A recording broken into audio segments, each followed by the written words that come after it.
ये act actual में मुसलमानों के खिलाफ नहीं है, देश के खिलाफ है। जितने भी पार्क के अंदर आप मोहल्ले उठा के देख लीजिए, जितने पार्क हैं उसके अंदर मंदिर बने हुए हैं, उनके कागज हैं, नहीं मिलेंगे आपको। योगी जी हैं, उनका स्टेटमेंट उठा के देखिए, वो बोल रहे हैं कि हमने तो लिस्ट बना के रखी हुई है। मतलब क्या है? मदरसा, सारे मदरसे तो वक्फ बोर्ड के अंदर इंदराज नहीं है, लेकिन प्रैक्टिसिंग वो लोग वहाँ पर क्या कर रहे हैं? मुसलमानों के जो बच्चे हैं उनको एजुकेशन दे रहे हैं, एजुकेशन दे रहे हैं ना मदरसों के अंदर। या जो मस्जिद हैं, वो मस्जिद, हर एक मस्जिद तो उन्होंने वक्फ बोर्ड में इंदराज नहीं कर रखी है। तो इसका मतलब क्या है? वो लोग लिस्ट बनाकर बहुत खतरनाक काम करने वाले हैं। ये लोग बेवकूफ़ बनाने का काम कर रहे हैं। ये जो वक्फ बाय यूज़र और दिगर उसके अंदर जो क्लोज हैं, वेरी वेरी वेरी डेंजरस। पल पल न्यूज़ से मैं हूं आपके साथ नदीम अकरम। एक राजनीतिक पार्टी ऐसी जिसका ना एमएलए ना एमपी, फिर भी उसका खौफ संसद में देखने को मिला, जहां भारतीय जनता पार्टी के सांसद डॉक्टर राधा मोहन दास अग्रवाल साफ तौर पर कहते हुए नजर आए अमित शाह को कि देश में एक पार्टी है एसडीपीआई जो देश का माहौल खराब कर रही है। वो देश में जाकर के घर घर पर्चे बांट रही है कि अगर वक्फ बिल आ गया तो भाजपा मस्जिदों पर कब्जा कर लेगी। क्या वाकई में ऐसे पर्चे एसडीपीआई की तरफ से बांटे गए जो आरोप भारतीय जनता पार्टी द्वारा लगाए गए? और सवाल आखिरकार वही है, जब चुनाव लड़ती है एसडीपीआई तो कहा जाता है कि भाई एक एमएलए एमपी क्या ही कर लेगा अगर ये जीत भी गए। यहां तो बिना एमएलए एमपी के खौफ भारतीय जनता पार्टी में देखने को मिला। ऐसा क्या राज है सर? क्या वाकई में राजस्थान की सरजमीन से आप हैं और ये साफ तौर पर कहा गया कि जयपुर में आप लोगों ने पर्चे बांटे हैं भारतीय जनता पार्टी के खिलाफ? आपने पर्चे भारतीय जनता पार्टी के खिलाफ बांटे हैं या वक्फ मामले पर जनता को अवेयर के लिए पर्चे बांटे? देखिए, लोकतंत्र के अंदर जो असल मुद्दे होते हैं और जो जनप्रतिनिधियों का काम होता है, वो काम नहीं होता जो ये सरकार कर रही है। ये सरकार नफ़रत फैलाने का काम कर रही है। मैंने इससे पहले बोला कि जनप्रतिनिधि का काम क्या होता है। हमेशा जब हम लोग हमारे देश को, जो हम जब प्रस्तावना की बात करते हैं और ये कहते हैं कि हमारा धर्मनिरपेक्ष देश है, तो उसमें धर्मनिरपेक्ष देश के माने होते हैं सरकार धर्मनिरपेक्ष होना चाहिए। और जो ये बिल लाया जा रहा है उसमें धर्मनिरपेक्षता की और संविधान की तो पूरी धज्जियाँ उड़ाई हैं। आप जब उसको पढ़ेंगे तो 14 से लेकर 28 तक जितने भी हमारे हुकूक हैं हर शहरी के, समानता के, स्वतंत्रता के और धर्म की आज़ादी के, आप 14 से जब 18 तक आप आएंगे तो पूरे आपको स्वतंत्रता के उसके अंदर, और जब आप 19 से आप आगे चलकर जब आप यहाँ पर 22 तक आते हैं तो पूरे उसके अंदर आपको ये जो है फर्स्ट समानता के, फिर स्वतंत्रता के, फिर धर्म की आज़ादी के, वो पूरी आज़ादी है। उसमें खुले तौर पर बेशर्मी के साथ एक जाति धर्म को टारगेट करके वो एक बिल बनाती है और फिर ये कहती है कि नहीं, हम एक धर्म को टारगेट भी नहीं कर रहे हैं। जबकि मैंने आपको इससे पहले कहा कि एक जनप्रतिनिधि का या सरकार का या प्रधान सेवक का काम ये होता है कि हर शहरी को रोटी, कपड़ा, मकान, स्वास्थ्य, शिक्षा मिल रही है या नहीं मिल रही है। जो उनकी अमूलचूल जो उनकी जो आवश्यकताएं हैं, क्या वो पूरी हो रही हैं या नहीं हो रही है। या किसानों का क्या हाल है, महिलाओं का क्या हाल है, बच्चियों के नाम पर जिस तरीके से आप देखिए अभी उड़ीसा से जो साफी आया, बीजेपी और बीजेडी ने मिलकर क्या हाल बना रखा है। वहाँ पर छोटी छोटी बच्चियाँ जो हैं वहाँ पर प्रेग्नेंट हो गई हैं। ये मैं नहीं कह रहा हूँ, आंकड़े कह रहे हैं वहाँ पे। तो जो हालत यहाँ पर, एक तरफ देश की बेरोजगारी है, किसानों की समस्या है, महिलाओं की समस्याएं हैं, उन पर कोई चर्चा नहीं है। चर्चा क्या है? मंदिर, मस्जिद, मुस्लिम, ट्रिपल तलाक, 370, वक्फ अमेंडमेंट, यूसीसी। इससे किसका भूख खत्म हो रही है? इससे किसको फायदा हो रहा है? आप मुझे बताइए। ये लोग जो अंग्रेज, क्योंकि ये लोग अंग्रेजों की गुलामी की है, ये हमारे देश को समझना चाहिए कि जो ये सरकार है, ये सरकार कभी भी देश हित की सरकार हो ही नहीं सकती। क्योंकि जो इनके बुजुर्ग हैं जिनको ये फॉलो करते हैं, वो अंग्रेजों से तनख्वाह पाते थे। जिनको ये वीर कहते हैं, ये वो लोग वहाँ पर नौकरी करते थे जिन्होंने बांटने का काम किया है, जिन्होंने महात्मा गांधी की हत्या के अंदर उनको मारने की जो साजिश की हुई थी, जीवनलाल की रिपोर्ट, कमीशन की रिपोर्ट अभी तक मौजूद है। तो जो लोग आज सत्ता पर काबिज हुए हैं, इन्हें देश से कोई लेना देना नहीं है। इनको सिर्फ जो अंग्रेज, क्योंकि ये अंग्रेजों की औलादों वाला काम कर रहे हैं, फूट डालो राज करो।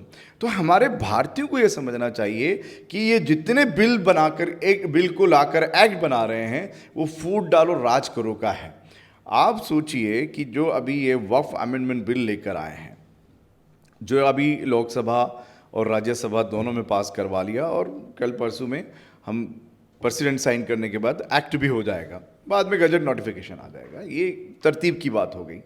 लेकिन ये हम सब शहरियों को सोचना चाहिए इसमें किन का फ़ायदा है। उनको ये समझना चाहिए जब बेरोज़गारी होती है तो उसमें सिर्फ मुसलमान बेरोज़गार नहीं होता है। जब भूखमरी होती है, क्योंकि मल न्यूट्रिशन से कितने बच्चे कुपोषित होकर मर रहे हैं, कोई उसकी बात ही नहीं करना चाहता। कितने करोड़ बच्चे जो हैं हमारे सिर्फ कुपोषण की वजह से डेली मर रहे हैं, उस पर कोई बात नहीं करना चाहता। किसान जो है, कितने 700 किसान तो यहाँ बैठने की वजह से हजारों किसान, ये गवर्नमेंट के टाइम पर क्या हाल हुआ है उनका, कितने लोग जो हैं फांसी का चुके हैं, कितने लोगों ने आत्महत्याएं की हैं, उन पर कोई चर्चा नहीं होनी चाहिए। किस पर चर्चा हो रही है? ये बिल एक्ट बन गया और वहाँ नारे क्या लग रहे हैं पार्लियामेंट के जितने भी जो वहाँ बैठे हैं। मैं ऐसा नहीं है कि वो जय श्री राम कह रहे हैं तो मुझे तकलीफ है, मैं कह रहा हूँ कि वहाँ पर वो जो पार्लियामेंट है वहाँ पर जय श्री राम हो या अल्लाहू अकबर, इसके नारे लगने की जगह नहीं है। वहाँ पर आप किसी पर्टिकुलर धर्म को वहाँ पर जाकर, ये वो आपकी मस्जिद या मंदिर नहीं है। वहाँ पर जो मंदिर और मस्जिद को मानने वाले लोग हैं, उनके हुकूक को जो है बचाने के लिए, उनके हक दिलाने के लिए उस पार्लियामेंट में बैठे हैं आप। लेकिन वहाँ आप क्या कर रहे हैं? तो एक्चुअल में हमने जो आपने पर्चे बांटने की बात कही, जो आपने ये कहा कि हमने जो पूरे इंडिया के अंदर अवेयरनेस फैलाने का काम किया, वो अवेयरनेस है, वो जागरूकता है, और ये लोकतांत्रिक राइट है। कोई भी पॉलिटिकल मूवमेंट एक ब्रिज का काम करता है, लोगों को प्रोटेक्शन देने का काम करता है। वो हमने किया है, लोगों में जागरूकता फैलाने का। ये काम तो जागरूकता फैलाने के लिए किया गया है, क्योंकि हम सोशल मीडिया पर लगातार देख रहे हैं, अपने तो अपने होते हैं, और देखा कि 3 तरह की बातें निकल कर के सामने आई जब वक्फ अमेंडमेंट बिल पास हुआ। कुछ ये कहते हुए नज़र आए कि साहब हमें कानूनी लड़ाई लड़नी चाहिए, कुछ ये कहते हुए नज़र आए कि सड़क पर नहीं जाना चाहिए, हमें सड़क से आवाज़ उठानी चाहिए, और कुछ ऐसे भी थे कि हमें सिर्फ अपनी बात रख देनी चाहिए, तमाम नेताओं से, तमाम पार्टियों से मिलकर के एक जन आंदोलन खड़ा करना चाहिए। मुझे याद है कि एक वाहिद पार्टी एसडीपीआई है जो कानूनी लड़ाई के लिए आज आपने पिटीशन भी सुप्रीम कोर्ट में डाला है, और आपने जो है पूरे देश में एहतजाज जब से बिल पास नहीं भी हुआ उससे पहले से कर रहे हैं। आगे की रणनीति क्या है, किस तरीके से कदम उठाने वाले हैं आप लोग?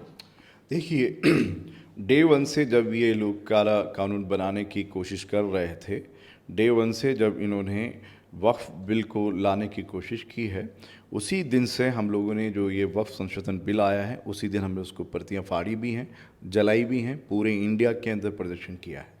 और उसी वक्त हम लोगों ने जन सैलाब के साथ में पूरे इंडिया के अंदर बड़े बड़े कार्यक्रम भी किए हैं, जो हमको इस देश में ख़ास तौर पर माइनॉरिटी को मूर्ख बनाने वाले जो 2 लोग थे, खूब टोपियां पहनी हैं, खूब अरमी रुमाल लगा लगा के मस्जिदों में भी गए हैं, ईदगाह में भी गए हैं, मुसलमानों के घरों में भी गए हैं, उन लोगों ने जो बेवकूफ़ बनाया है उनको झिंझोड़ने का भी काम किया है। हमने एक ही दिन के अंदर बिहार और हमारा आंध्रा के अंदर जो टीडीपी है, दोनों को कहा है कि आप संभलिए, आप बेवकूफ़ बनाना बंद करिए।